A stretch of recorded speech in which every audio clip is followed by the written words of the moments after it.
पत्र यहीं पर रखे रहेंगे, 7 दिन तक रखे रहेंगे, 7वें दिन के बाद भी जाएंगे तो यहीं छोड़कर जाएंगे। हर पत्र में मोबाइल नंबर होता है, फ़ोन नंबर होता है, एड्रेस होता है। जिसके मन में संशय हो वो इन पत्र वालों, क्योंकि हम तो इनको भी नहीं पहचानते, आप जाकर इनसे खुद अपने मन का भाव पूछ सकते हैं कि शिव की कथा सुनने का लाभ क्या होगा।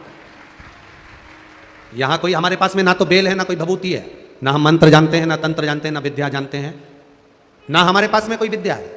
केवल 1 लोटा जल सारी समस्या का, 1 बेलपत्र, 1 चावल का दाना, और वो भी नहीं है तो केवल शंकर के द्वार पे से मुस्कुरा के निकल जाने में भी वो कल्याण कर देता है। वो देवाधिदेव भाव, कुछ नहीं उसके। एक पत्र में किसी ने रो रो कर लिखा है, देखिए पत्र को,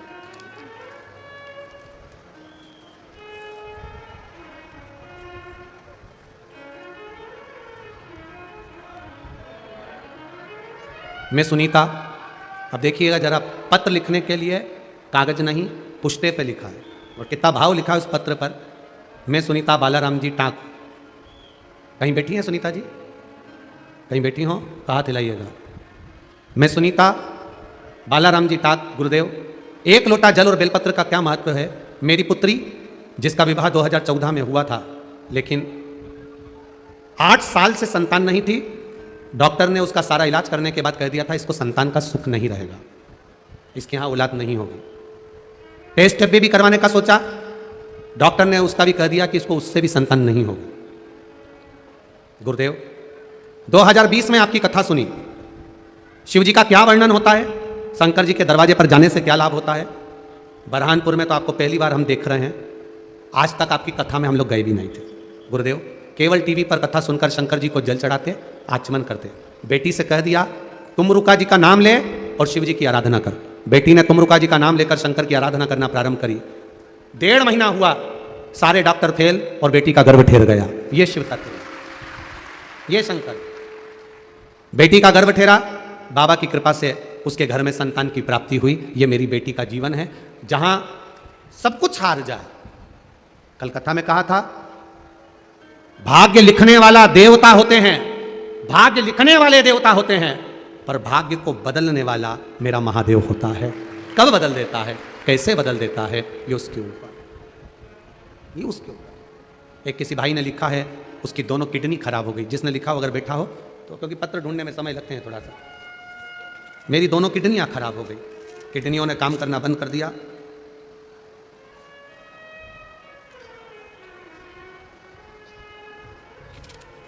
शंभु शरणे पड़ी मारू घड़ी रे घड़ी, दुख काटो दया करी नगरेशन आपो।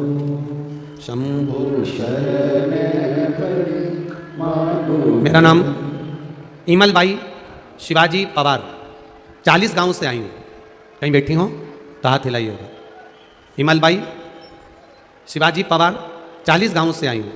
गुरुदेव मेरी किडनियाँ काम करना बंद कर दी। गुरुदेव जब किडनियों ने काम करना बंद कर दिया, डॉक्टर ने कह दिया डायलिसिस पे आना पड़ेगा, शरीर काम नहीं करेगा। डॉक्टरों से गोली दवाई ली, आ गई। आपकी कथा में आपने कहा था कुंदकेश्वर महादेव का नाम लेकर दवाई खाना, डॉक्टर को जरूर दिखाना, डॉक्टर को मत छोड़ो। डॉक्टर की दवाई शिव जी के मंदिर ले गई, डायलिसिस का बोल दिया, किडनी बेकार हो गई। दवाई लेकर कुंदकेश्वर महादेव के नाम से शिव जी से कहा अब आपको संभालना है, मेरी दोनों किडनियों की अगली जांच होगी और डायलिसिस के लिए मुझे ले जाएं, उससे पहले मुझे ठीक कर देना।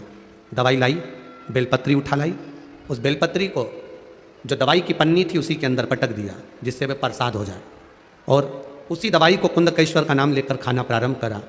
जब दूसरी जांच कराने गई मेरी दोनों किडनियां काम करना चालू कर दी। ये शिव का, ये शंकर, ये उघड़ी। करो भजन, करो स्मरण उसका, करो भक्ति शिव की, पर शिव की भक्ति में छल नहीं चाहिए, दिखावा नहीं चाहिए, कपट नहीं चाहिए, बेईमानी नहीं चाहिए। 1 लोटा जल लेकर आप शंकर के मंदिर में जाओ, शिव जी को जल चढ़ाओ, जल चढ़ाते समय तुम्हें मंदिर में कितने लोग खड़े हैं, कितनी भीड़ पड़ रही है, क्या कर रहे हैं, क्या नहीं कर रहे हैं, हमें उससे कोई मतलब नहीं है। हमसे बन जाए तो मंदिर की सफाई करो, साफ करो, एक लोटा जल चढ़ा दो, आराम से झाड़ू लगा दो, जो बन जाए बाबा की सेवा कर करो। एक पत्र किसी भाई ने लिखा, उस पत्र में भाई ने लिखा है,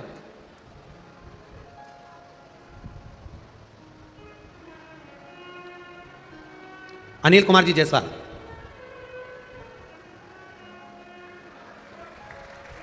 आप ही हैं जायसवाल जी, मध्य प्रदेश राज्य कर्मचारी संघ से हैं। बहुत अच्छी बात आपने लिखी है कि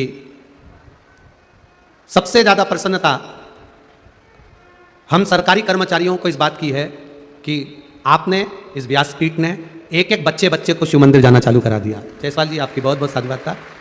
दूसरी बात यह है गुरु जी कि हम जल चढ़ाने जाते हैं पर महिलाएं शंकर जी को 1 मिनट नहीं छोड़ती हैं। अच्छा, उनको यह भी नहीं लगता कि हम खड़े हैं। कम से कम एक जल चढ़ा के हटती है, दूसरी घुस जाती है, दूसरी हटती है, तीसरी आ जाती है, और इनमें इतना आपस में प्रेम होता है कि ये इशारे में बुला लेती है कि तू आ जा, और हम खड़े के खड़े रहते हैं। गुरु जी अब आप बताओ सारी समस्या का हल। अब ये समस्या कितनी भारी है, इसका क्या करें? जायसवाल जी पहले तो नजर उतरवा लेना तुम्हारी। अच्छा प्रश्न है महाराज। आप उसके दरवाजे तक पहुंच गए और जो जल चढ़ाने जा रही है, जो शिव जी के पास बैठी है, और आप कितने प्रसन्न हो रहे हो कि आज मंदिर में इन माताओं ने जल चढ़ाना प्रारंभ करा। आपकी प्रसन्नता ही शिव ने स्वीकार कर ली है, शिव पा गया। पहले साल में एक बार दिवाली होती थी, तब मंदिर के दरवाजे पर दिया लगता था। आज हर सोमवार को पशुपति व्रत में शिव जी के द्वार पर दिया लगता है। प्रसन्नता है हमारे जीवन में। बैठिए जायसवाल जी, बैठिए। श्री शिवाय नमस्ते। भाव है। और मेरी माताओं से भी निवेदन है, अगर कोई जल चढ़ाने आए तो उसको मौका दो।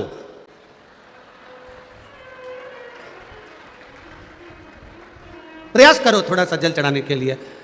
यह बात पहले भी एक बार नीमच की कथा में भी आई थी। एक बार जगह जगह पर इस कथा में आती है कि माताएं शंकर जी को घेर के बैठ जाती, हमको अंदर नहीं जाने देती, जल नहीं चढ़ाने देती। माना शिव तुम्हारे हैं, तुम शिव के हो, पर मौका सभी को मिलना चाहिए। हृदय से शिव की आराधना सबको करना चाहिए। हर हर बोल बम का नारा है, जम के तो बोलो बाबा एक सहारा है। बोल बम का नारा है, बस उसके सहारे पर हमको रहना, हमारा जीवन उसको समर्पित कर कर चलना। अश्वत्थामा 4 वर्ष की आयु पाकर शिव की आराधना में लग गया। इतनी आराधना 4 वर्ष की आयु में अश्वत्थामा ने करी कि मेरा देवाधिदेव महादेव वहीं पर प्रकट हो गया। शिव जी का नाम उस जगह पर दूधेश्वर महादेव हो गया। क्या नाम पड़ गया? दूधेश्वर महादेव। उत्तराखंड में एक स्थान देहरादून के पास में है जहां दूधेश्वर महादेव हैं, जहां पर बैठकर अश्वत्थामा ने तप करा। शिव जी ने प्रकट होकर कहा, अश्वत्थामा क्या चाहिए तुमको? अश्वत्थामा कहते हैं, मैंने गाय के दूध को आज तक चखा नहीं है बाबा। 4 साल का अश्वत्थामा जब शिव की आराधना में लग जाता है, शिव भक्ति में लग जाता है, शंकर की आराधना में लग जाता है, तब मेरा देवाधिदेव महादेव उसी शिवलिंग में से दूध की धार बहा देता है और अश्वत्थामा उसको पीता है। वो मेरा महादेव है, वो मेरा शिव है। भोले अपने दर से अब तो न टालो, गिरा जा रहा हूं, उठा लो। अश्वत्थामा कर रहा है, इस दरवाजे से खाली कोई नहीं गया तो मैं कैसे जाऊंगा? भोले अपने दर पे अब तो न टालो, गिरा जा रहा हूं, उठा लो। खाली न जाता कोई दर से तुम्हारे, खाली न जाता कोई दर से तुम्हारे।